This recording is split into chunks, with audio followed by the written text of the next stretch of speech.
What's up, everybody? Welcome back to episode 8 of the Postmen podcast with Zach, and we have Mikey back today. Hey guys, I'm back. He's back I'm alive. hitting baseballs. Yeah. Coming back from 30-degree weather with snow on the ground. How was on that? Monday. Yeah, we were in Snow Pennsylvania. in April is actually criminal. Yeah. Thankfully, we were on a turf field, so it didn't. It wasn't too bad. Sucked But completely. we woke up and there was a dusting on the ground, and we were like, well, that's awesome. Gotta love that. You're ready for a cold day. We're good. You fight through the cold. Yep, we fought through the cold. We basically Get the won dub. both games, so Yes, sir. crushed them. But I feel like the best. We got so many sports to talk about tonight, and one thing I think that's really exciting is we got playoffs right on the horizon. Well, with the NBA, we got the playoffs. Essentially, they're starting tomorrow with the play-in tournament, and It's then Tuesday for yeah, those for of us who Tuesday. we don't record and upload same day. On the same day, yeah. But I think play-in's from Tuesday to Friday. I want to say, and then Tuesday, Thursday, I think. Because there's Tuesday, only two Thursday, games maybe. each side, and they're both the 7-8 games are tomorrow. I thought there's 3.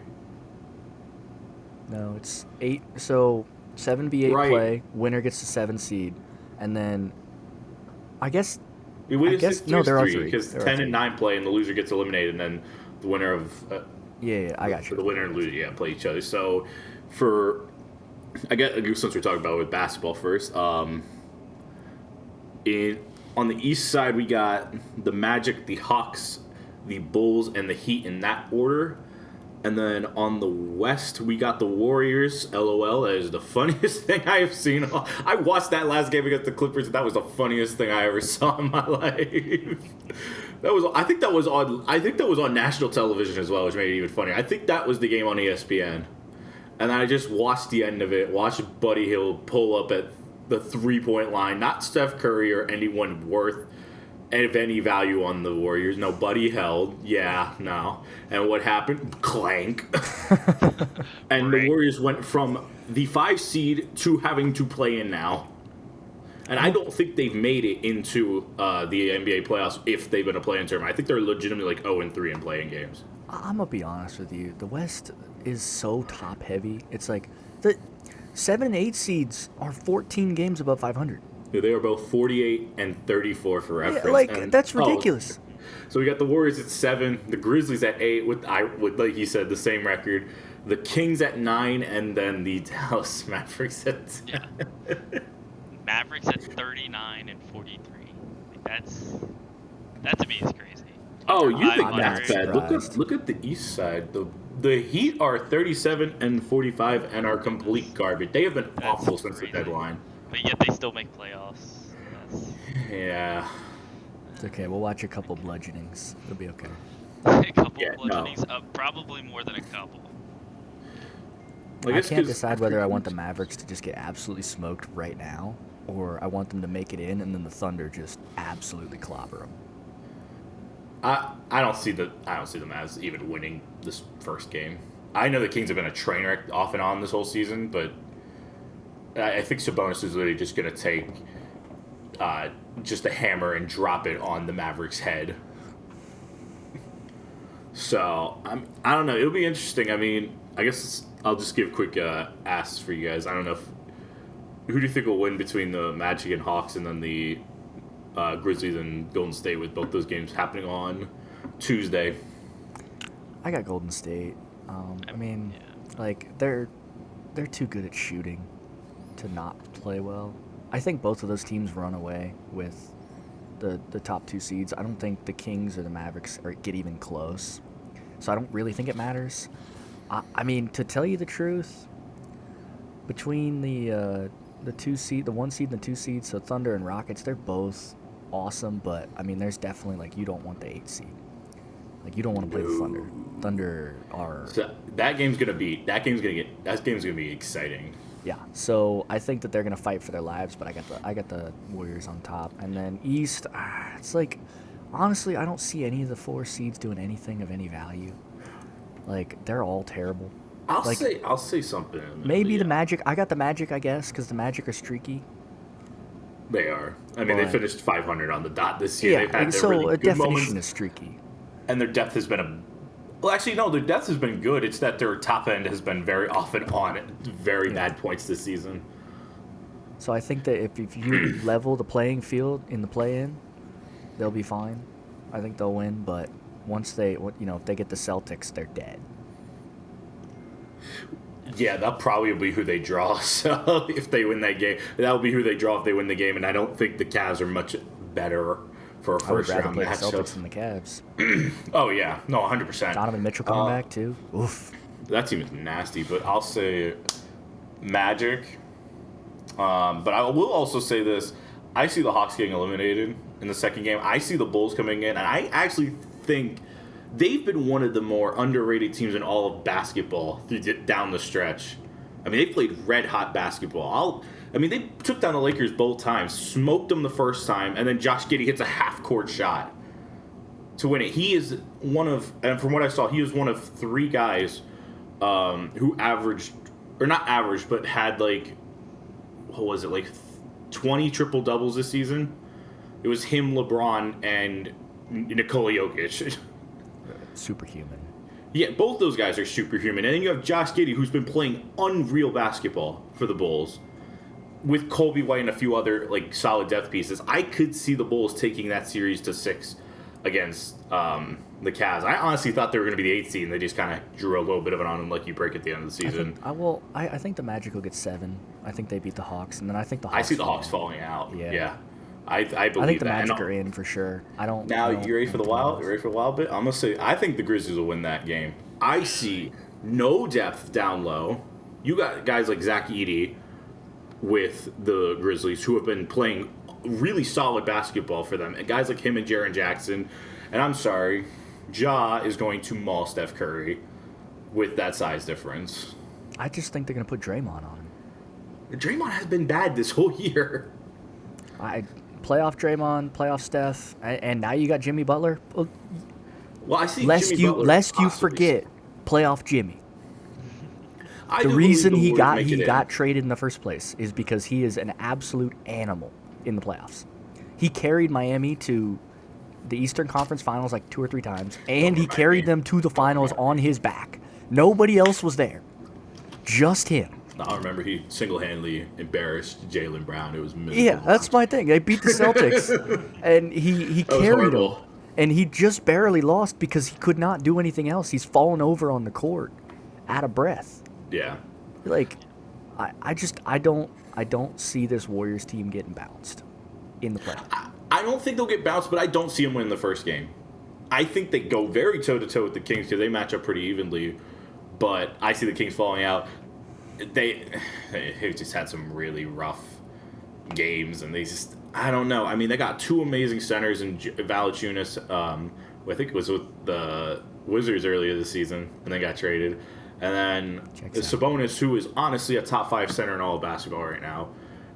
If they get solid play from guys like DeMar DeRozan and Levine, I think they could bounce the Warriors out. But I don't see it. They haven't had consistency all year, and I just don't see it happening when they need it the most. I do think they beat the Mavericks, which,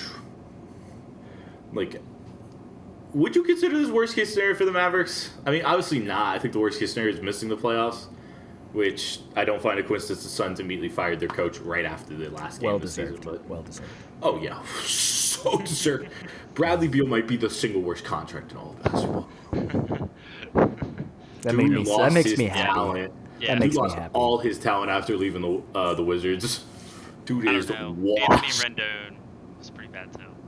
Those are equally as bad. I don't know. When people leave DC, man, I'm going to tell you. Did we talk about it in the past episode? I feel like we joked about this before. What, Tony?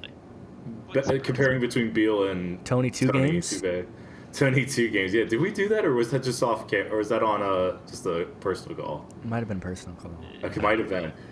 We But it was definitely one of joked the about funny. it, We We definitely have. have, because those two are, like I said, those two are actively Horrendous. robbing organizations of money. But the switch up, we got the NHL playoffs. Wait, I didn't say mine. Oh my god, I'm so sorry. I'm so sorry. Wow, just leave me out. I'd leave I'm for 1 sorry. week. Go I'd ahead, leave mute for for a 1 second. week, and I'm just not Just here mute for anymore. a It's second. I'm fine. just going mute. It's whatever. Yeah. Yeah. No, I mean I was gonna say Magic and Warriors. To agree with Zach. Like, just copy pasta what Zach said and just put it for me. Yeah. Yeah. I said it for you. Yep. Great exactly. minds. Great minds. Yeah. That's why we're still speaking and somebody else is muted. I actually did go me for that whole time. I was like, No, my bad, so- brother. So I do want to ask a question real quick on the NBA. Biggest disappointment ahead. between Mavericks, Suns, and Sixers. Who's the biggest train Oh. wreck? I'm not going to say Sixers because I just think I don't think they make the playoffs, but they look a lot better than what happens had their roster not died this year.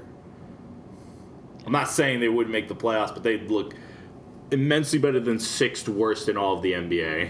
Well, they I were will very say clearly that. tanking at the end of the year. They just gave up at the end. Well, of the they point. want their pick. They have a But I think they they have a also got a protected top few- 6 pick. If it's 7th or higher, they lose their first round pick. Which, if I remember correctly, they got fifth worst actually. Yeah, so they're fine. Well, they have to win the make the lottery. I think they have I'd like a be- 65% chance of getting a top 6 pick. They should. I would be surprised they didn't. If they don't, then Unless the basketball guys just hate Philly, which I mean, fair. it's definitely possible. So I saw there was at one point where 96% of their cap was injured.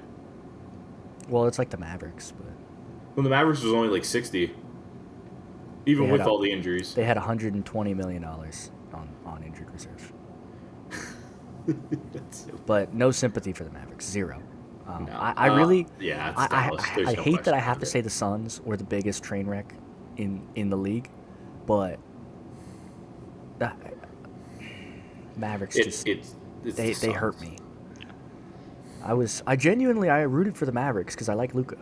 I can't root for Luka now because I can't root for the Lakers. I cannot do it. I You know can still Shannon root for Sharp. Luka. I'm not gonna do it. Just I'm not gonna don't do the for the Lakers in team, 5 for the person. joke, but thought about it. No, Yep. absolutely not. Yeah, poor Thunder are Phoenix, gonna dude. roll. Just- I got the Thunder winning the whole thing easily. See, I have. Homer. I'm thinking. Well, no, I don't actually think the Celtics are going to win at all. I actually think. I don't want to say Cleveland because I just don't believe. I feel like it's going to be something stupid in the East. I'm thinking like one of Pacers or Pistons are going to make a The West stupid is run. winning. The West is Well, winning. I believe that, but I have the Rockets winning it. Rockets. I love their defense, and I think if you get consistent scoring from Sengun and Green, that team is going to be very hard to stop. SGA's an animal. Though. He's an Yeah, animal. Thunder's just been You mean so free throw dominant merchant? though. Thunder's They just won been so 68 dominant. games. Yeah. Well, that team is disgusting. You don't Like, get no argument from me. Far and Basketball is away one the of best the team in sports where it's like domination means domination. Like, they're most likely the Thunder. I feel like are gonna come out on top. You might have an upset, but it's very, very rare. OKC has in also got a basketball. long, extensive, brutal history of choking in the playoffs. So did the I guess we'll find Celtics for a while. Find You out. won a championship. So did the in Knicks. 08. But see, I take joy in laughing at the Knicks, though.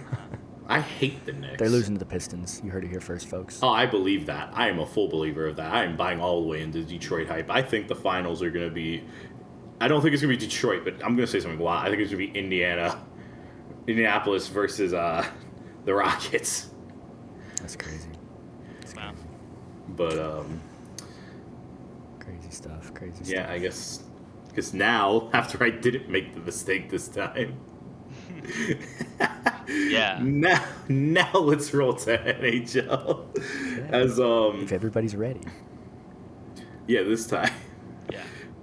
I Which got my words surprisingly, things aren't fully decided for the NHL playoffs. All 8 are decided for the West, which right now it's the Jets, the Stars, the Avalanche, the Golden Knights, the Kings, and the Oilers for the 3 division winners, or 3 playoff spots in the division.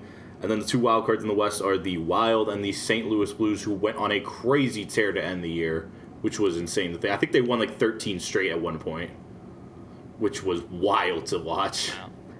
And then on the East side, you still have one spot open, and we'll talk about that in a minute. From the Atlantic, you got the Maple Leafs, the Lightning, and the Panthers. So I'm surprised the Lightning actually bounced back because they were looking bad to start the year. Vasilevsky's a dog. He really is. He's a Hall of Famer, and it's not even close. And then from the Metro, we have the best team in the NHL this year, and the Washington Capitals. Don't think anyone would have. I didn't even see the Jets had 114 points. When did that happen? The Jets won the Presidents. That's ran wild. away with it, actually. I didn't even see that. I saw the Cats were leading up until like the final week. I thought they took it. First time the Jets have ever won it. That's wild. You got the Caps, who went on a tear this season, the Hurricanes, and Devils. And then for the wild card, these are the wild ones. The first one's the Senators, which that one very much caught me off guard. And then the second one, we have a two-way race still. It's not fully decided yet. At least I think it's not. Pretty much decided. Not yet, though. 2 games left. Canadians just have to not lose out. If the Canadians lose, actually, nope, never mind. It's confirmed, actually. I just went and looked. The Canadians have clinched the final spot. They lost in a shootout to the Blackhawks, so they got a point. So the Canadians will be taking the last spot. The Blue Jackets will not have a chance to pull an upset out, which is honestly so sad. I really wanted Columbus to make it when I saw they were playing good for Johnny Hockey, which I think would have been like the ultimate like best thing that could have happened to that franchise. His son was just born, by the way. That's pretty cool. It's so painful, right? I mean, rest in peace to him and his brother. Him and Matthew were just great people. But the Canadians will be taking the final spot. First time ever that the 4 United States-based original 6, none of them made it. Red Wings, Rangers, Blackhawks, and Bruins are all out. Wow. Oh, wow. I didn't even realize that. First time in history. It's never happened before. The Bruins are terrible. So bad. And it makes me so happy. Oh, yeah. They were horrible. Well, they're not quite Sharks bad, but then again, I don't think anybody is Sharks bad. You know what's funny? So I was looking at it. Oh, it's not. It's actually what I thought it was. Dang it. I thought the first round was going to be Leafs Canadians. It's not. It's the Senators. Dude, if I saw a rematch of 2020, I would have just died laughing. I would have actually called Jimmy. Just give him some crap. It's Caps Canadians. No, it's Caps Canadians and Senators versus Leafs. Devils and Hurricanes and Lightning and Panthers. Florida series again. Hey, there you go. It's always a good one. But I like the Panthers, though. Yeah, I do too. Good old Marchand's gonna come in and mess some things up. I hate that so much. It's so fitting with Florida right now. Honestly, I have a hard time. I don't want to get too hyped up because they've let me down before, but I have a hard time seeing a lot of teams fighting this Caps team. Like, they are a unit. And Ovechkin, oh my goodness. It would be the best thing ever. I wouldn't even be mad if he won the cup and retired. Like, to tell you the truth, would not be mad. Yeah. Same. I don't think he will, but if he did, hats off to him. The biggest thing is they need Logan Thompson. But their supporting cast is outrageous. I mean, I know, who is it? Tom Wilson has 30-something goals. Yep. Dude, he popped off. Because Ovechkin missed, 16 games. And they won most of those. They got 25 goals out of Connor McMichael. Dude, their supporting cast is crazy. I saw something somebody had mentioned, I forget who it was, but I thought it was a really good point that a lot of teams will rally around these old guys aiming for these really big records, and they will do well for that player. They'll rally around him and they'll play better because, hey, we're doing it for Ovechkin. We're getting him as many opportunities as we can to score, which means that we're going to be winning most of our games, and it hypes the team up for the chase because not only are you chasing the record, you're chasing the Stanley Cup. Yeah. And I believe that. It's perfect because they're absolutely dominating everybody. Blew expectations out of the water. They just are ripping goals, and they are bludgeoning people. And I feel like it helps that, I mean, I'm not going to say this harshly. I'm just saying that I think they're going to have an easier road to the finals, I believe, if they can win. Because I don't see, unless they have some trouble with the Hurricanes, which I know they got swept the year right after they won the Cup against the Canes. Or I think they lost in 4 or something like that. Well, not having Rangers or Sidney Crosby or Marchand with the Bruins. I know he's still there. I know he's with them. But not having any of the prime Bruins, Penguins, or Rangers in the playoffs is huge. Because it's almost a changing of the guard. Like, there's young blood out here, but like in terms of age and consistency, the Caps are one of the oldest and most experienced playoff teams that are in there. Yeah. Oh yeah. Especially in the East. Yeah, because I mean you got the Maple Leafs who choke a lot. The Lightning are going to be I think probably their really only big threat. Maybe Florida, but I'm just not convinced. Their depth just hasn't been great at times this year. In terms of scoring, especially on their defensive side, they've had some real problems getting good playmaking sometimes out of it. And I think as long as if they don't run into the Lightning, I think they got a free run at the finals. If they do, that'll be a good series. And I still think Washington comes out on top on the East, and I think on the West, I don't think the Jets get it. I don't want to die inside. I'm going to say Vegas again. I got Dallas. I got Vegas. I don't want it to be Vegas, but I'm saying Vegas, unfortunately. Give me Dallas. Give me Vegas. I was very tempted to say the Blues.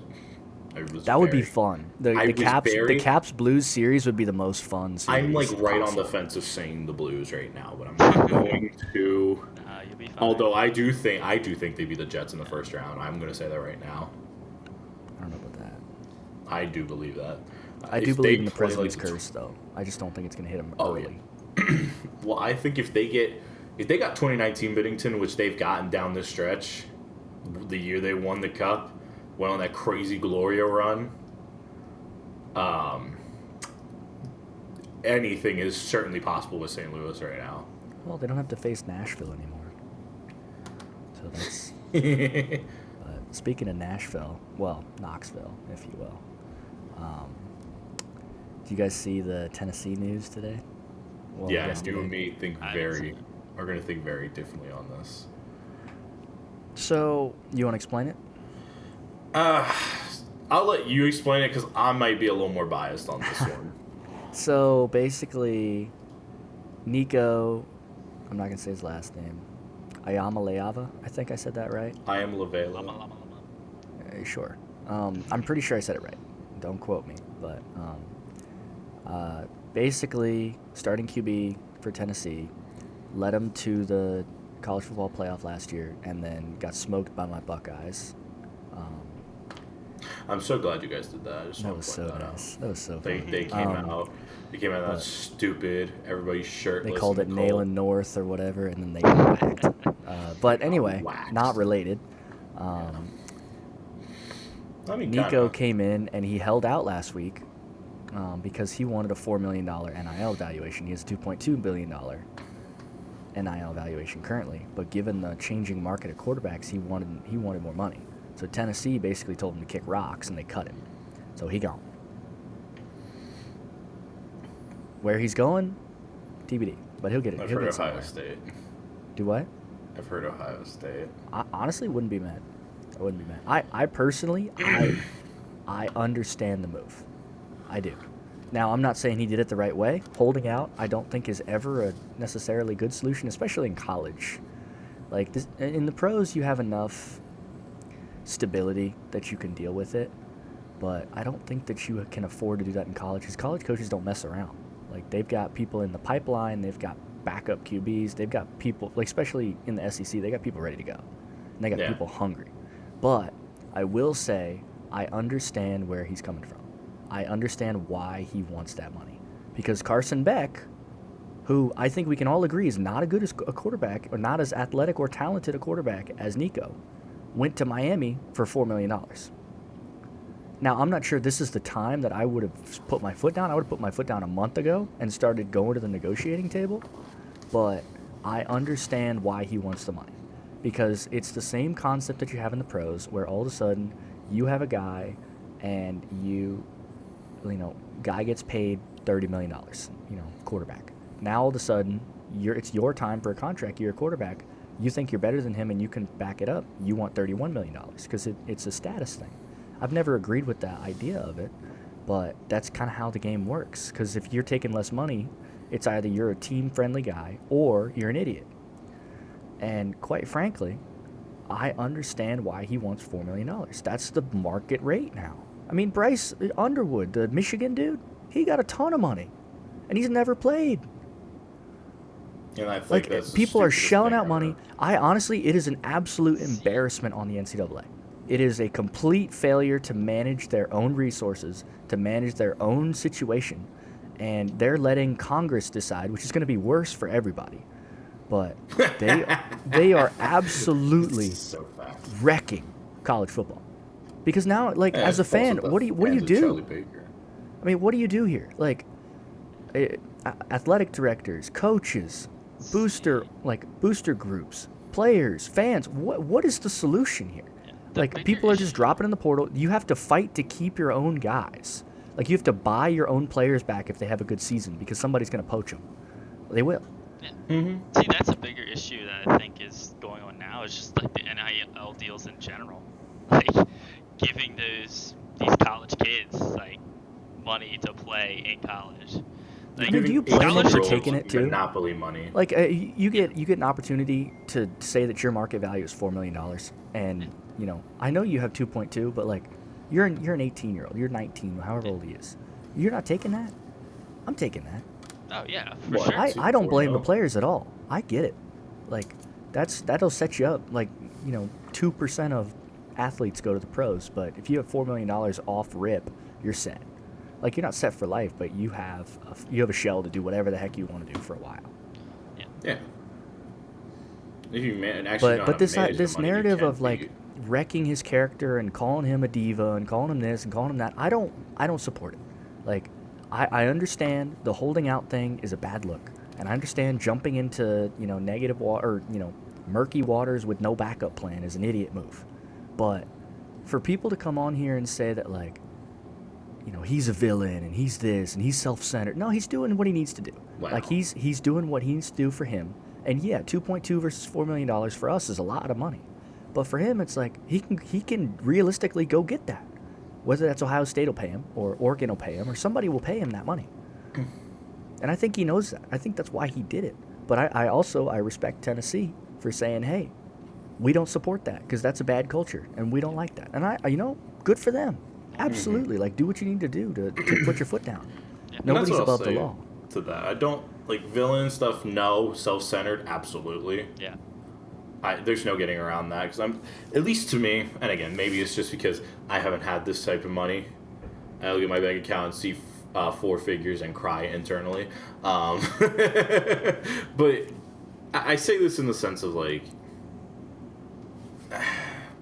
you have a good. I guess the way I look at it, and this is why I've had such a problem right now with how NIL is being handled and how the schools are doing it and all this stuff, is that you're giving kids monopoly money before they even, you talked about with Bryce Underwood, give an 18-year-old monopoly money before he even steps foot on a football field for the first time in his life as a technically registered adult. Yeah.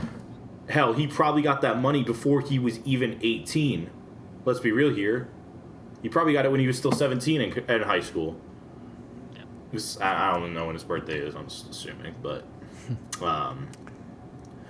And that's bothering me right now because it's I don't think I Am Lavela is the problem, but he is highlighting the problem. Agree, 100%. Yeah, he's highlighting. It's not his fault, but he is the being poster child but for he's it. Also yes, that is the best way you could probably say it right now. Is that he's the poster child for what is going on, and it's so the people that want to sweep this under the rug are they're going to vilify him and they're going to make him this and they're going to make him that when really it's their fault. He's just capitalizing on the problem. Well, so is everybody. Yeah. And that's the worst part. Yeah, but he's the biggest that's the bigger issue is that people are just going to capitalize on it, and now you have no like loyalty to your college. It's just Well, I remember bouncing Well, around. it wrecks Same thing with the development transfer too. portal. It Oh, wrecks yeah. development It's just too. the same thing. They're just going to bounce whoever gives them the most money. Well, I remember we were talking about college basketball, and I forget if it was me or you brought up Zach, but might have been me, but I don't remember. By the time the Sweet 16 game hit, we already had the biggest laughing stock in all of college basketball. That was Maryland, but more importantly than just the joke that was Maryland basketball right before the Sweet 16, with how Kevin Willard and everything was handled, you had 1,000 basketball players hit the portal. 1,000 basketball players in schools that roster 15. Yeah. About 20% of all college athletes, or I'm going to say it, probably 20% of college athletes hit the portal every year. No repercussions. And along with the NIL being the issue, you're also starting to see education always is going to start becoming an issue, because I've talked about it. You go to 4 schools in 4 years, your credits aren't going to transfer every single time. So you're just going to pick up money, go out into the real world, and have no actual life skills on how to actually be an adult, unless you go out and manually learn it yourself. Yep. So it really bothers me deep down, and the schools are at fault for it. And you're also going to see a more result of schools not wanting to deal with this crap. Like, take St. Francis as the ultimate example. It hurt my heart seeing that as an NEC representative with Duquesne. After the loss to in the first 4, the Alabama State, day after, they announced they're dropping to D3 because they don't want to deal with paying athletes. And you're gonna start seeing that become a trend for a lot of smaller schools that can't afford it. Yep. And as soon as that stuff happens, when you drop schools to D3, you might as well just take a guillotine to the school's head at that point. In terms of sustainability. Yeah. I'm not saying that to be harsh to schools that are Division 3 and Division 2. I'm just saying it's a lot harder. Athletics funds a lot of D1 schools to keep being successful. Obviously, other donors in other regards for other programs and buildings and stuff help keep stuff open as well. But sports has always been one of the biggest foundations of what keeps colleges afloat. Well, and when you play this game, it just you're gonna see a lot of schools go under. If this revenue sharing deal passes, it's gonna wreck everything. It's gonna be major problems. Do you know what that's about, or are you able you able to give a little explanation for everybody? So basically, there's a bill in Congress right now that is my understanding of it is that it is designed to introduce a revenue sharing concept into college athletics, where instead of having schools with unlimited budgets for football and then nothing for anything else, now there's going to be some kind of cap of, okay, well, I don't know if it's going to be 25 million or 40 million or whatever. That money goes to college athletics. So it's going to go to University of Tennessee athletics. It is up to the school to decide where that money goes. But that's their money. So schools like, so the SEC is going to suffer, the Big Ten is going to suffer. These teams that have, like these schools that have these giant basketball and football programs are going to suffer because they've got all this money for basketball and football. But if they want to stay competitive in both, they're going to have to funnel all their money that way. And then, athletics programs are probably going to shut down. Baseball is going to get shafted, as usual. They're going to get no money because there's no money in baseball. Yeah, when it does make money is the SEC. Yeah, so, the SEC is going to have to make a choice. They can't afford to fund everything. If this goes through and whatever that money is, they're going to have to prioritize. And it's going to hurt everything. So we're going to hope that it doesn't pass. Or I hope it doesn't either. Or at the very least, if it does passes, the NCAA uses it as a resource to say, hey, we got to fix something because this is stupid. Yeah, because guess what I don't see, at least from what I've seen. Anything here that doesn't violate Title IX I'm just saying right now. Biggest mistake college athletics made was removing the 1 year ban for transferring. 100%. I'm a firm believer that you should get one free transfer. I'm tying my shoe right now. Sorry, but tying your shoe. What are you tying? You're sitting down. You're sitting still. I just want to take them off. Who let the dogs out? Let me finish it, then I'll finish that up. But so you interrupted yourself. Exactly. I saw myself leading off camera, but I guess the reason I say this is because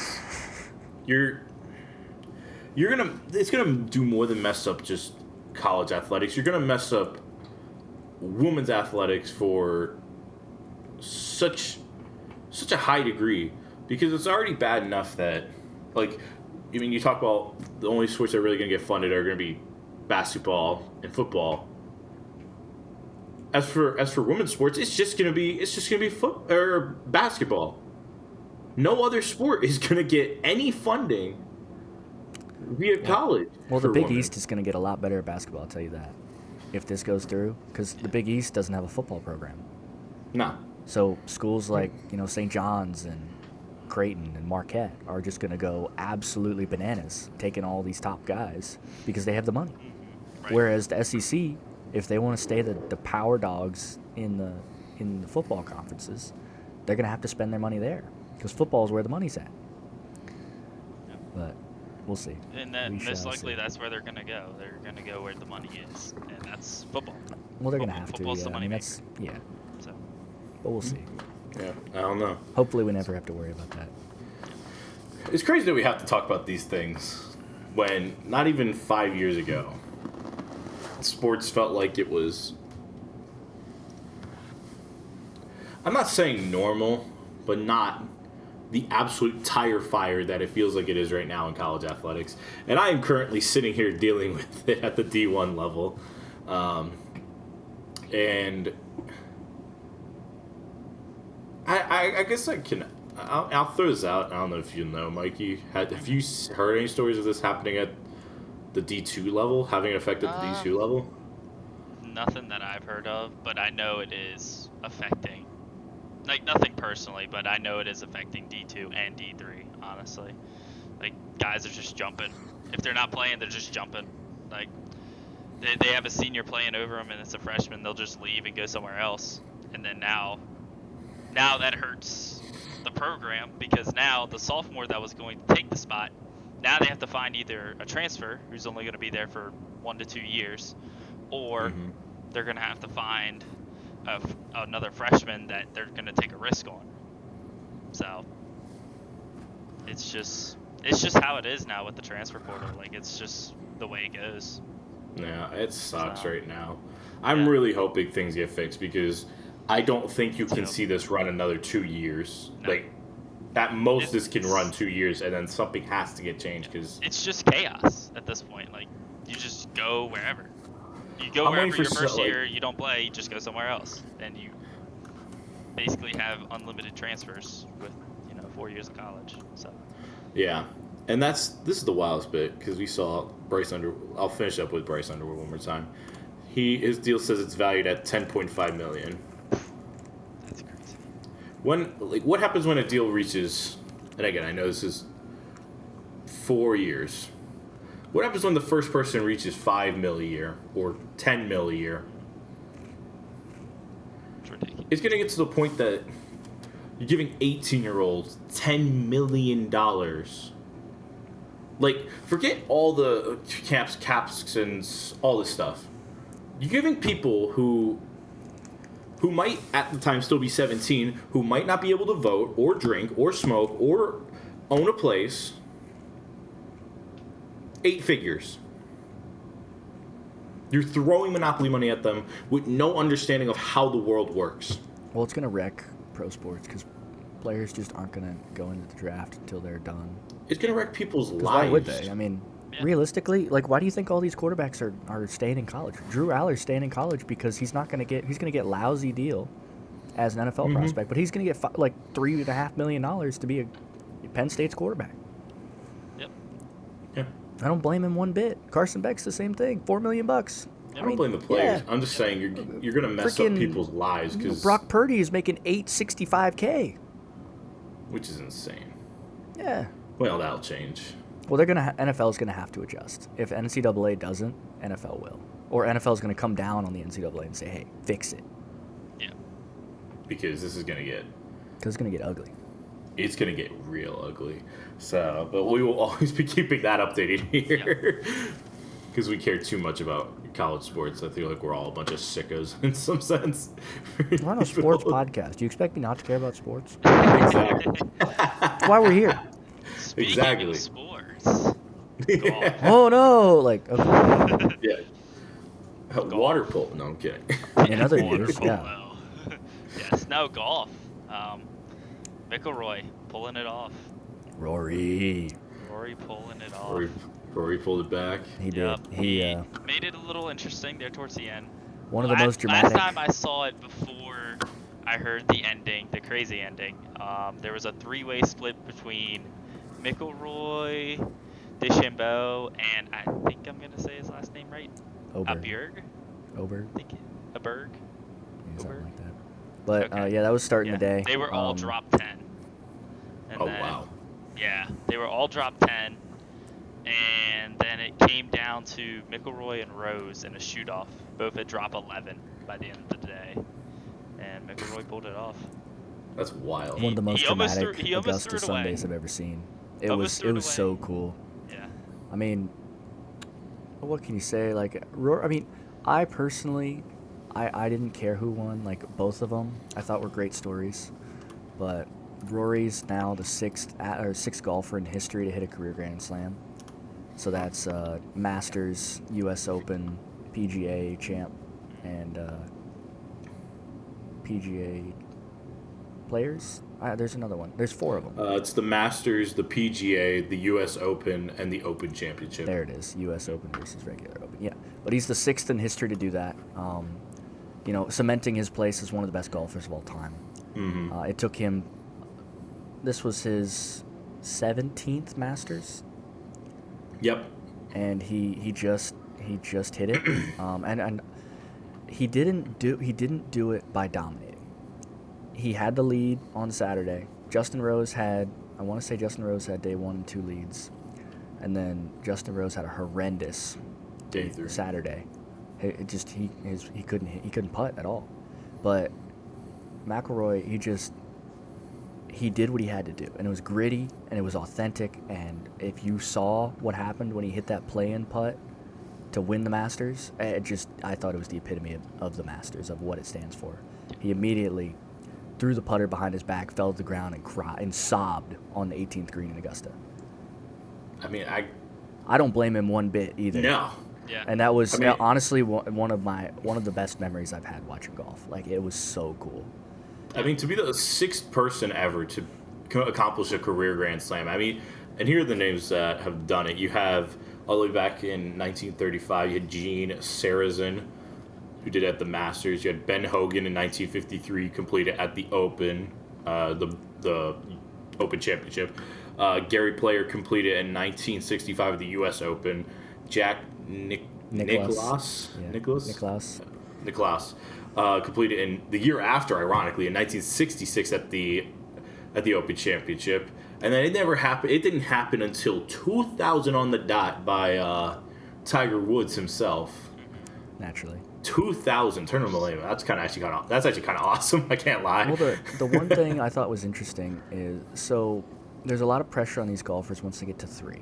So once you get to your 3, and it doesn't matter which 3 you get first, but then the pressure's on. Are you going to get a Grand Slam?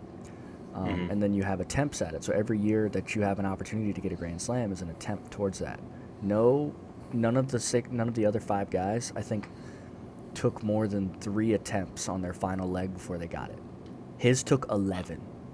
Wow. Dang. He hit 11 times. Since 2014, when he won the U.S. Open, he was at 11 Masters and lost all of them. But it was gritty. He had brutal. He had 4 doubles in Augusta, and he won. That's wild. Look up his 13th hole. It was horrendous. He double bogeyed the first hole of the final round.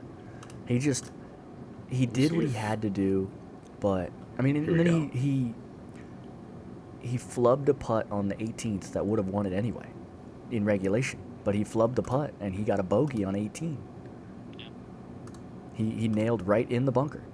But, I mean, in the play-in, he had the shot of his life. He had shot of his life on the 17th. He had the shot of his life on the play-in. And he did exactly what he had to do. I mean, Justin Rose, I'm sick for him, dude. He is second. That's gotta hurt. The last two playoffs in Augusta were lost by Justin Rose. No. He lost to Sergio Garcia in 2017. That was the last time there was a playoff. Oh, and then he did it again, so and he lost again. Dude. He has the most the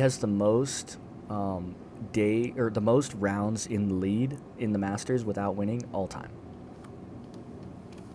Wow. Like, I'm absolutely sick for him. I Like would be sick. He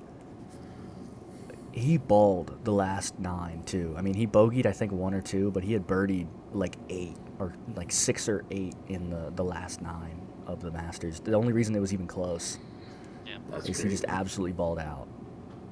That's crazy. Well, I guess before we wrap it up, there's one thing I saw, and this was a quote from McElroy I found on an ESPN article. It says, "This is my 17th time here, and I start to wonder if it would ever be my time. I think the last 10 years coming here with the burden of the Grand Slam on my shoulders and trying to achieve that, I'm sort of wondering what we're all going to talk about going to next year's Masters." Well, that is wild. I think for golf fans and non-golf fans alike, Augusta is more than just golf. It's symbolic, it's emblematic of everything that you hope for. It's the pinnacle of golf, it's the pinnacle of, just determination and grit. Like, there's so much to the Masters, and there's a reason that it's such a big deal and that it's so hard to get tickets, and you can't have cell phones on the premises at all. Really? No. They have payphones in case you need to make a call. No cell phones. You can't cheer or you can't yell stuff. So no mashed potatoes or anything like that. You're kicked out. You can't run at all. No running. There's plenty of rules, but honestly, it's a sacred space, and everybody, like, you can even hear it. Jim Nantz, I think, is the one that does it. I think so, yeah. So you can hear it in his voice. He's not even allowed to use the word rough on the broadcast. He has to use second cut. Like, if they hit it into the rough, the rough doesn't exist in Augusta. That's so wild. But I'm glad you tell me these things. I don't watch enough golf, and this is actually educating me a lot. Well, it's to me, it kind of feels like Field of Dreams. So baseball movie, it's less about baseball than it is the emotion of baseball. That's how I feel about the Masters. So the Masters is less about the golf than it is about the emotion of the golf.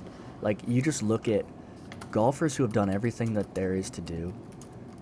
They go and they win a Masters. Doesn't matter if there's first or fifth or 19th Masters win. They still break down and cry because it is the absolute pinnacle of the sport, and it means so much to everyone that they're even participating. For Rory, who was a small town kid that, parents worked on a golf course who couldn't afford to get him really enough driving range balls. Like, he kept begging for more.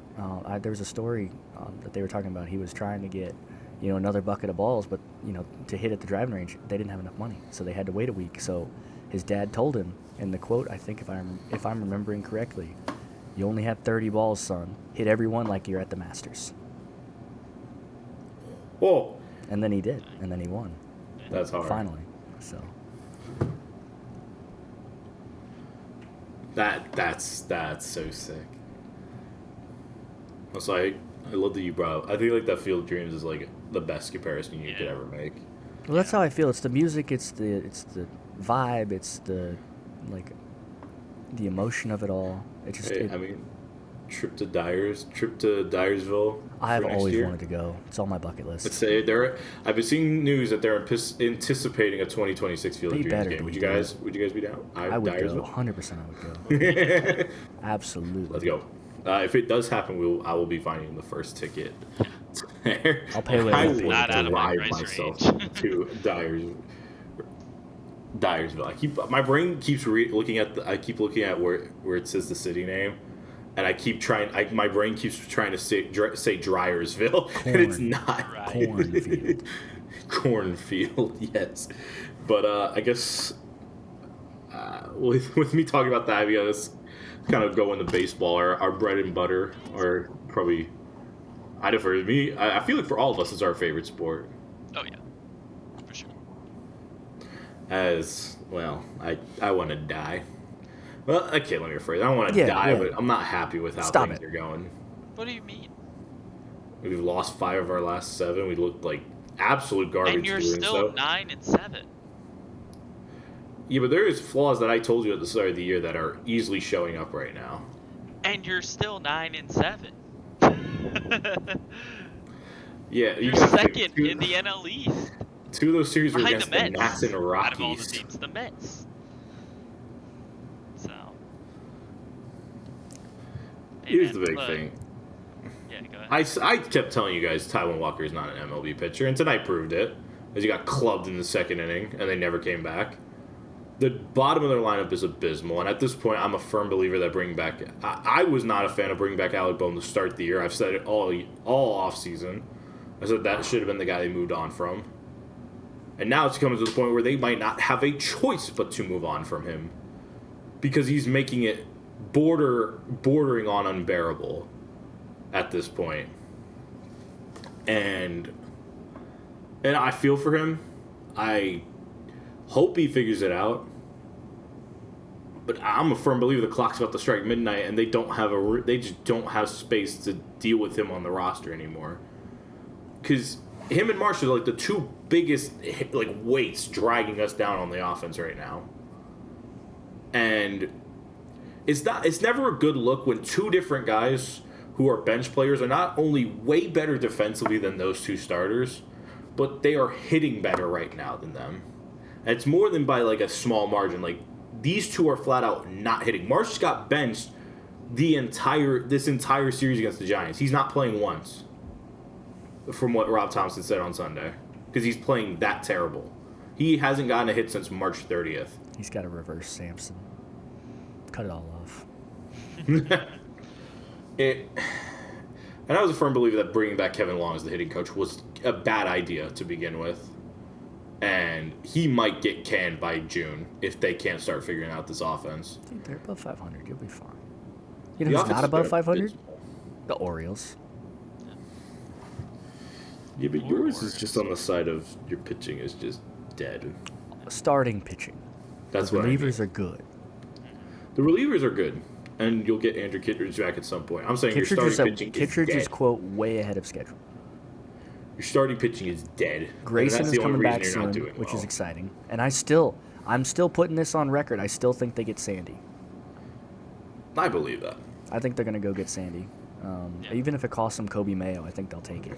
Yeah. It's a very good chance. But yeah. The Nats.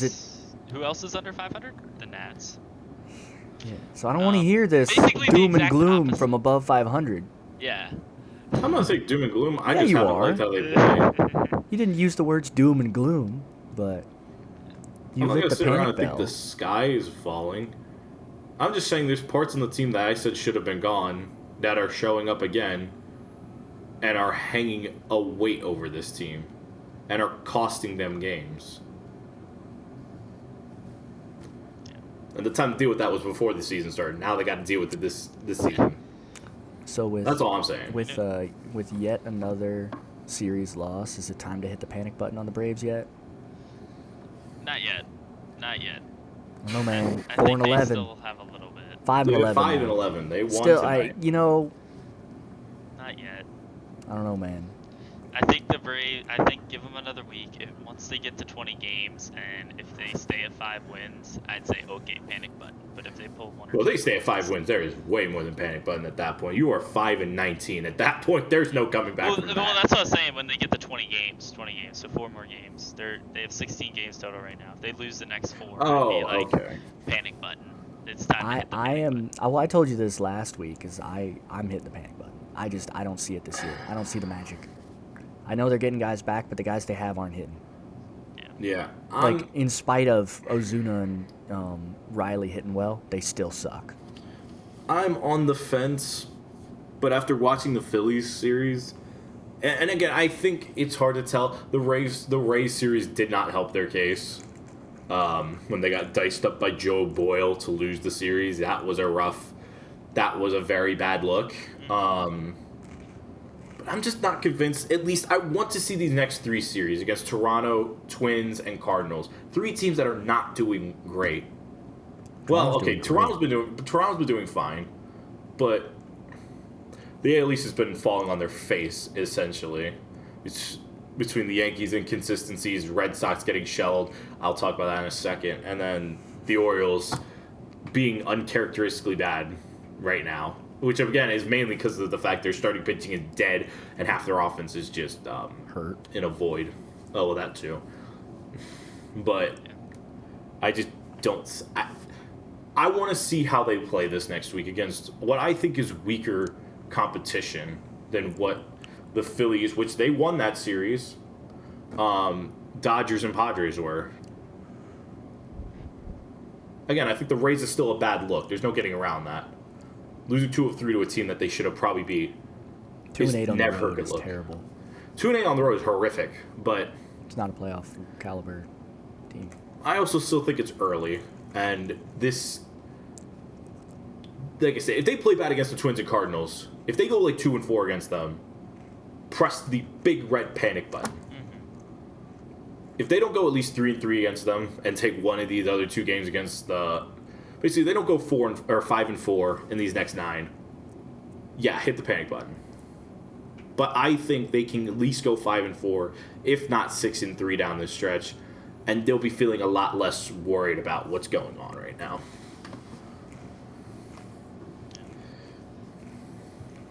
Team that's honestly kind of surprising right now, the Angels. Like, the Angels are just playing good baseball. And I don't want to say it's because of one person, but it could be just because of Mike Trout. Joe Adell is popping off, dude. Kyron Paris is one of the nastiest hitters in baseball to open up the year. I was going to say, him as well. He's been doing really well for them as well. And Logan O'Hoppe. I'm not crying. You are. I hate that. I also want to point out on the flip side of doing well is the Rockies. Yeah. Who have now not scored in 40 consecutive innings, including tonight's game. Record. Let's go. Including tonight's game, they have failed to score in 40 consecutive innings. They went the entire weekend series. Standing ovation. Believe at home. Yeah, there we go. Oh, no, they were in San Diego. They went to San Diego, did not score a run in San Diego. 0 in 3 games. Yeah, the Rockies are... Dude, that's so brutal. They're struggling. They're really struggling. They need to find something. They're beyond struggling. They suck. Button. They need to hit the panic button. Like, they don't have a panic button. It's gone. It's gone. Forget that. They've been They no fell off hit the through 3 table. innings already. Nobody can find it. Okay, surprise. Yeah. No. Yeah. Well, I'm surprised it's Dustin May of for a all team people. that's designed to be an offensive juggernaut, in the sense of they play at altitude, they don't hit the ball. Yeah, it's tough to hit balls out when you can't hit the ball. But they can't hit. They can't pitch. They can't really do anything. They play Chris Bryant and right now and Mickey Moniak. Hey, that's all I need to say. We love Moniak. Yeah. Right now they're losing to the Dodgers 3-0. So. Also, I would just want to say the White Sox won a series against the Red Sox. Dude, just saying. I don't know, man. The Twins keep faltering. The White Sox are pulling some stuff out. Who knows? Might finish 4th in the division. 4-11, right? Yeah. The Twins are 5-11. The Twins are garbage. 5-12. 5-12. Even worse.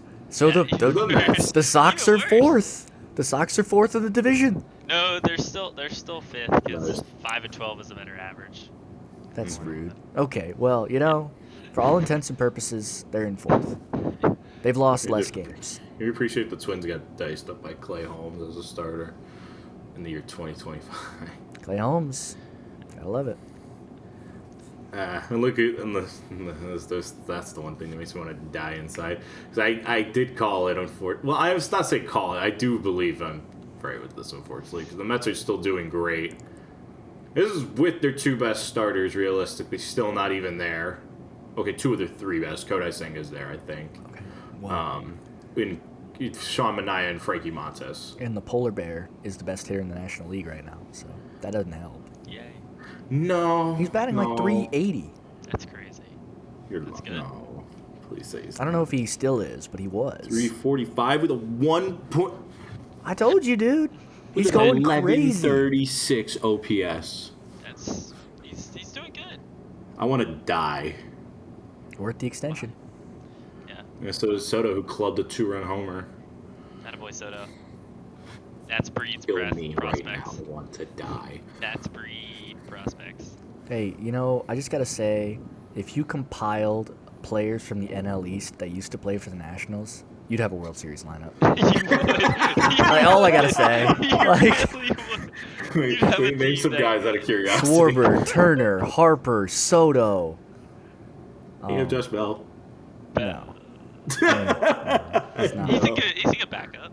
No, not you. Yeah. Who Where's else? Brad Hand nowadays?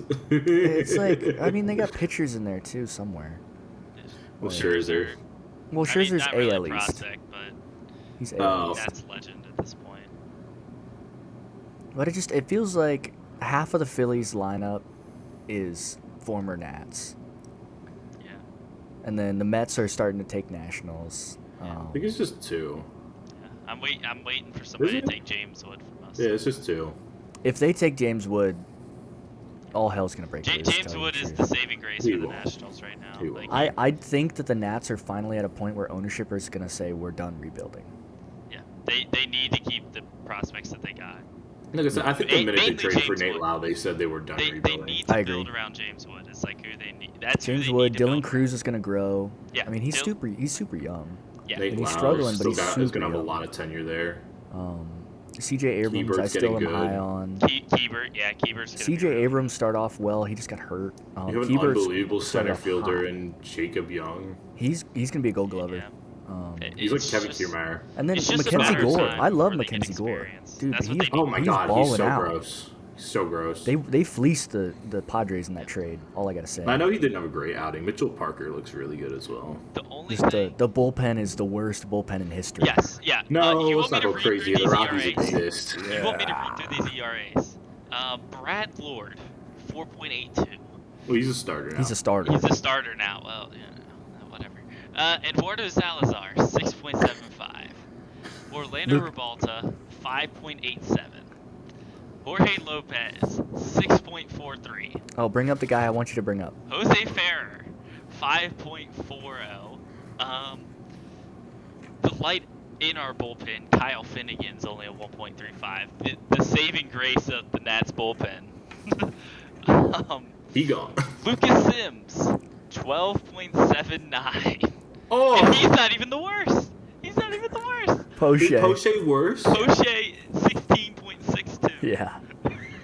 Dude, it's so bad. Yeah, here, I'll read There's you got to that. be guys. I feel There's bad got to for be the guys man. in Double-A that can pitch better at this point. Like, I don't even care about Triple-A. Just bring them up from anywhere.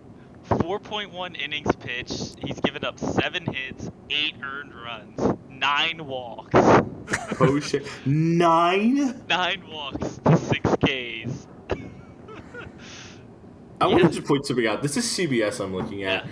Opponents have an OPS of 1042 off of him. Off of Poche. Yes. Let me find Sims out of What's the curiosity. What's the see if he's expecting batting average off of those guys? Oh, you want to know Sims? It's even worse. Oh boy. Sims is. I gotta do the math here for I a mean, I second. can give you more. I don't have expected. You ready for earnings. Sims's OPS? 1182. Yeah. Let's see. The Nats have. Opponents are slugging 67 It's days like this off that you him. miss AJ Cole. And Fi- Fernando Rodney. Rodney was good. I don't know why you always hate on Rodney. He was good. It's just a meme. He's an He was a good guy. I mean, him and Doolittle and Hudson were actually pretty good. It's just the meme that Rodney was in Nashville because he was Now, so Trevor old. Rosenthal, maybe not. I'm not sure I want him back. But 5 out of the 10, five Oh out of my the 10 God. arms in the Nats bullpen have negative WAR. let's go. Yeah. I mean, And 2 of We're those 10, 16 games in the year. 2 of those 10 have a 0.0 WAR. so 7 of 10 do 7 not of have 10 do not have a WAR. Who over has 0. positive WAR outside of Finnegan? Rosenthal. I'm Brad guessing Lord, Ho- which he's a starter now. And I'm guessing Jorge Salazar. Lopez. Oh, Salazar. He got shelled today. Finnegan. And, Not what Lopez is a 0. I'm and guessing. Rutledge. Yeah, Rutledge, I was going to Rutledge. say. Rutledge is pretty good. Yeah. He's Oh, super Rutledge, young. okay. Yeah. Yeah. So He failed as a starter, so they're going to try him out. Yeah. Who- who is Salazar, Cole Henry? Finnegan, and Rutledge. But I mean, their wars are 0.1. It's not like they're crazy high either. Oh So, God. yeah, it's just it's. I knew it the was Nats bad. I bullpen, didn't know it it's- was that It's a bad. coin toss if you're getting a good outing or not. Like you just flip the coin. No, you're flipping 3 coins, and Yeah. all of them have to be heads. Yeah. This is If going any of back them to are the days, tails, it's over. This is going back to the days of like 2015. You gave up. You 2016 gave up Nats. like 8 And runs Zach's not the in. one flipping the coin. Yeah, I know. Hey, you know, I will stand on that. I did that. Tell this high school story. People. Okay, You don't have to say so the teacher. Just say the just say so which we class. we had a programming class. Me and Nick did, and one of the early homework assignments was talking about probabilities because we were coding for probabilities, and we were we were given a quarter, and it said, hey, flip this however many times until you get 3 tails. I'm like, all right. So I'm sitting, and I'm sitting next to Mike when I did this, so he can Were you verify. really? Oh, Yes, that's we were in hilarious. chem lab. I don't know if he was paying Oh, attention, yeah. but no, I had a witness. I had a It's witness. hilarious. And I'm sitting here and I'm like, okay, well, unfortunately I didn't pay too much attention in chem lab. I just when I wasn't setting things on fire or almost causing knocking the Bunsen burner over. yeah, bad luck. Oh my God. But when I wasn't doing that, I was doing homework, and I said, okay, well, I'm just gonna start flipping this coin. And I looked at Mike. I'm like, we're gonna just try this out. So flip it once, it's tails. I'm like, oh, cool. Flip it again, tails again. Flip it a third time. I'm like, you're never gonna believe this, Mike. It's 3 tails. It's like, what do I do? Like, do I fake this? And he's like, nah, just go with it. You got it. You got it. Just go with Yeah. it. So Made for Nick the did it like funniest 400 next day. times. I think it took me 30 tries. Yeah. So It was like 32 tries. I think was the number. yeah, so next day we come into class and I'm we historically unlucky, folks. we have our homework assignment with however many times it took us to do it. And I've always messed with this professor, so it's like we had a pretty good, like, I messed with him, he messed with me. Like, we had a pretty good banter You're going. made for a fun class. It was good. Yeah, it was a fun class. But Great experience. I walked in and I said, hey, it took me 1 try. And he's like, get out. Like, he almost kicked me out of the class. And I had to fight it. I'm like, hey, I don't know what you want me to do. Like, I did it in 1 try. It's possible, and it happened. I don't know what to tell you. It made for the funniest on my moment honor, ever. it took me 1 try. Now I'm so happy Mike was next to me when I did it, because now you believe me, Nick. It happened. It's real. It happened. It made it even funnier when they realized, like, like, oh, it actually did happen. I still don't think he believed me, but Probably. No, I think he did after a while, but it made well, it okay, so no. The funny. reason he Not him. believed me is because they were shaking a bucket of paper clips behind me, and asked how many paper clips are in this thing. I said 4, and he's like, "You gotta be kidding me." I do remember that. That was crazy. That was a good day for me. I don't know what to, I That don't know made what to for tell you. so funny. That's funny. Also, just shout out to the NOS for just being one of the nastiest divisions in baseball right now. Absolutely ridiculous. Full Good of luck if wagons you and face the it Rockies. in Diamondbacks the same record as the Phillies right now. The Phillies are second in the NL Except East. for The the Diamondbacks are the same record and are 4th. That whole division is loaded, and then the Rockies. And then And I watched the Rockies, Giants and then the shove Rockies. us into Poor a locker Rockies, and man. punch Rockies are us to a gonna pulp. die It was not in fun. that division. Hey, that division's gonna be a bloodbath. Tyler Fitzgerald pimped a 3-run home run. The 9 seed pimped a 3-run homer. It sucked. That team is disgusting. Padres are currently losing because the Cubs are hot. They're PCA, playing- oh my Cubs are playing goodness, really dude. They well. scored the PCA most balled runs. out. I know it's kind of He had 2 Cubs are homers and a playing triple. really well. who did? PCA against the Dodgers last night. Oh, he's finally starting to hit. 2 homers and a triple. Let's go. That I wanna MLB see The Show moment of 10 total bases is gonna be terrible. But I want to see Pete Crow Armstrong get good because he is so He's electric electric. when he's on. Most Kyle bipolar Tucker team right now is might the be White one of the Sox, most man. nasty hitters in baseball. I just want to point that out. all hail King Tuck. He is getting a bag. I told you that's why I didn't King think the Astros Tuck. were gonna be very good, and I was right. Yeah. They're not very good. I knew Tucker was going to be good. I just thought Paredes was going to be better than what has been happening. The pitching is not great. No, it's not been great. I told you that. They didn't have a star. I thought Valdez Christian was. Javier is not your star. I thought Valdez was. Wow. Well, he's been pitching good outside of, well, the Cardinals outing. But Outside of the game where you pitch bad. Considering he has 3 starts. no, 4. Wow. The other 3 were good. But But, no, you're right. The Astros have been very, very underwhelming. But I guess also this would be a great time to update currently where we stand on our bet. Mikey is still in first, even with the Blue Jays loss tonight at 9-8, which I feel like is not a great representation of how this season's going for our picks. But they're dark horses. What do you expect? Yeah. For a reason. I'm in the dead middle in every which way imaginable. The Reds have, thankfully, I'm not going to say playing amazing baseball, but have climbed their way from, I think they were 2-6 to 8-8. Thank you for beating the Giants and sweeping the Pirates, I guess.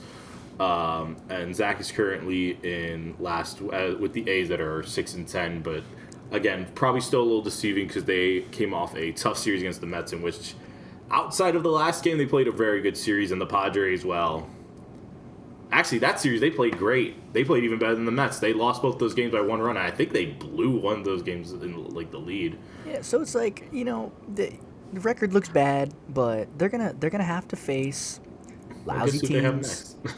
They have to face lousy teams. It's coming. Chicago White Sox. Yeah. They have to face. They're gonna have to face the Red Look, Sox at some point. the They're gonna White have to face Sox- like. Dude, the White Sox are just one of those teams where it's like you don't know what side of the coin you're gonna get today. You're either gonna get the White Sox that are horrendous and you're gonna absolutely crush them, or you're gonna get the White Sox that look like they're the best team in baseball and just run all over you, a la Red Best Sox. team, let's not go crazy. Well, the Red Sox yeah, are just not getting best team, smacked but you around know right what now. I This is the mean. same team that gave up 16 to the Rays tonight. Oh, you mean the team that got shut out 16-0 at home? No, 16-1. Oh, well, that was the Dodgers. It's still funny. Who is third, by the way? Just wanna Largest point that shutout out. at home in Dodgers history. That's so funny. I mean, it figures when by the 8th or 9th inning they threw in Miguel Rojas to pitch, and he just. I just want to point out, MLB.com still in their power rankings still has the Dodgers at first. They've lost 3 straight series. Not even Still tied. good. Lost 3 straight series. They're still Sound good. like the Man. Phillies right now. They're overhyped. No, They're no. they're right now they are. Let's not go crazy. Okay, with it. I'm not Well, saying okay, total. power Right rankings, now yes, they I will are. agree with you. Right now they are. Because the Padres and Cubs should be like 1 and 2 right now. Right now they're the 4th or 5th best team in the National League. Today. 5th. Yeah, that's what I'm saying. Mets just passed them today. Well, actually, no, 4th because the Dodgers are 11-6 and the Cubs are 11-7. But the If we're Cubs just talking beat 'em. records. I was talking Yeah. just in general. I'm talking in general. Right now. Yeah. It- I would Then, think they're still then third. 5th. Padres, Cubs, then them. But that's me. Well, the Giants are. No, I you wouldn't- gotta put the Mets up there as well. You got to put the They Giants up there look too. nasty. Giants are wagon currently. I mean, The Giants are just so hard to gauge. it's going to be interesting to too. see when the Padres, Giants, and Dodgers have to face each other. How that That's works. where it's gonna That's get the litmus interesting. test. But Yeah. Once they And play that's where I'm in the like division. still on the fence with the Giants right now. The Padres, I do believe, are legit right now. There's no question about their that. pitching is crazy. Yeah. Dude, I knew. Well, and this is what Dylan Cease pitching like garbage as well. I want to point that out. Dylan Cease has been hot garbage. His ERA is an 8. He got smacked around by the A's Well, for 9 runs. He's losing 3-1 right now. What's crazy is the Padres are 10-0 at home. They have not lost a single home game yet. Stop. No. Yeah, They're yeah. 10-0. They're 10-0 at home. Yes. Oh, Lord. Yeah. Good luck. good luck in the Padres' house. Cubs are doing it right now. They're up That's 3-1. insane. They're 4-4 at home. Dodgers are 7-2 at home. The next best team at home is, I mean, I guess actually it's Dodgers are 7-2. The Cubs or the Cardinals are 7-3 at home, and then the Mets are 5-1. Everybody's scared to go into St. Louis. They beat the Astros today. Might get stabbed. Good. And then it's funny to talk about all the teams in the National League. We have one team in the American League with double-digit wins, and it is obviously the most predictable team. It is the Detroit Tigers. Said no one. But and that's nothing wrong with Detroit, actually. I thought Detroit was going to be pretty solid this year. But best team in the American League to open up the year? No chance. Didn't have that on my bingo card. Did not have that on my bingo card. I just think it speaks volumes on how mid the American League is. It reminds me of the NFC in football. Yeah. I mean, but the Tigers do look solid to start the year. Glaber's crushing balls. Torkelson's finally hitting like the prospect everybody thought he could be. He just needed that foot adjustment. He changed He really did. changed his load step. Flaherty and Skubal is like one of the most most underrated nasty 1-2 punches in baseball right now. And Reese Olson's not too far behind as well, I think. I think he's right there. And you got Jackson Joe right behind, who will get a full MLB season under his belt. Like, that rotation could get disgusting very fast. Once KC figures out how to hit, they'll be fine. Well, you mean not like today, though. It's easier said than done. They got 2 hits. That's what I'm saying. They got to learn. More than they got a lot of talent there. They got too much talent not to hit. Yeah, well, the only 2 hits came from Bobby Witt. The rest of the lineup got 4 walks. And that's it. Send Bobby Witt some flowers and a hug. He needs it right now. But, yeah, I guess here's hoping the Rockies score a run, by the way. They still haven't done it. This one, Breaking the White Sox record. Incoming. What, for losing? If you break the loss record at altitude, just pack up the franchise. Sell the team. Pack up the franchise. Sell the team. Sell the team. Send him to Vancouver. No. Give him a team.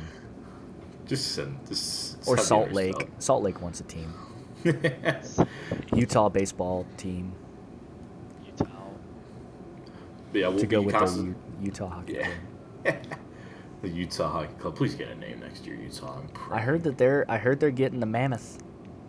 I hope so. I heard they trademarked it. It's like we'll see. Washington football team. I hate that name more than anything in the world. It's so soulless. I hate it. It's very corporate. It is the money. But I guess to wrap it up again, we'll be keeping an update with our standings. Again, just one last quick update. Blue Jays are 9-8, Reds are 8-8, and the A's are 6-10.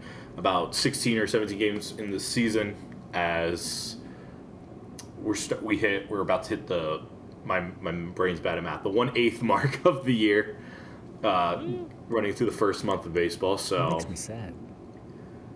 What, they were already almost an eighth of the way through the baseball season? Dude, we got Plenty of time. We got 5 months. 5 months. That's right. Again, bad at math. But we got put you 5 in months charge to of enjoy numbers. all of what baseball That's has why to offer, because are you not know that major. things are going to get crazy. I want to wrap it up with one question for you guys. One fun question. Do you think a no-hitter gets thrown this year? Is there a follow-up question? If you say yes, then yes. No. You don't think so? No, I don't. You don't think so? No, I think that the bats are too good. Yes, if and only if Skeens gets hot again. You think Skeens throws a no-hitter? Yeah. His stuff is just that good. But right now, it's just not. He's not pitching his best. I think if he can get back to where he was when he first got called up last year, I think there's a very good chance that he could throw That's a hitter. a good one. I'm gonna go with the Padres right now because playing at sea level is always a benefit, and they were very close to getting it not too long ago. I forget which game it was, but Michael Rockies. King, yeah, Michael King pitched. Easy guess. Yeah. But he pitched a complete game shutout, struck out 8, and only allowed 2 hits the entire night. Wow. I truthfully believe with the way he's pitching, because, again, he's on a 1-year deal and wanting to get a big payday. I seriously think Michael King throws a no-hitter after watching that outing. I am convinced, because that sinker is one of the nastiest sinkers I've seen in all of baseball right now to match with, like, Clay Holmes. It's just unbelievable how much that thing moves, and I think there's going to be one day in the summertime, in like June or July, where that thing is going to move and make life miserable for batters. You know what? I'll change my answer. Oh, who are you saying? Kodai Senga. Ooh, don't His say ghost it. fork this weekend? Wow.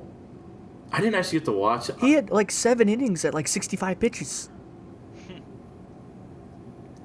You said Kodai's 65? gross. And a Kodai's shutout, yeah. gross, dude. Gross, Oh, dude. yes, the He A's. looks great. He looks great He's this so year. Nasty. Oh, joy. Yeah. Joy for as me. long as he's throwing that fork like he was this weekend, he'll be That fork is nasty. It He's is disgusting. He's got it back because he didn't have it last year. year. He got it back. Yeah. Well, that's because he was pitching hurt. Well, he was hurt basically all year. But yeah, no, I'm glad to see him back. It's so good for baseball. As much as Even I though don't like the hate Mets, it. Agreed. I think Senga throws one. But it was a nice little fun question to wrap it up. So thank you all for tuning in and listening or watching the Postman podcast. We're keeping you updated with records on Twitter and Instagram. And if you enjoyed this, please, if you're listening to this, share this around for anyone. If you're listening on Spotify, Apple, or anywhere else. And if you're watching, be sure to like, comment, and subscribe, and turn on the bell for notifications so you don't miss out on any uploads that we have, any other things that we drop on this channel. But with that out of the way, we're going to get out of here, and all y'all have a great night, and take care.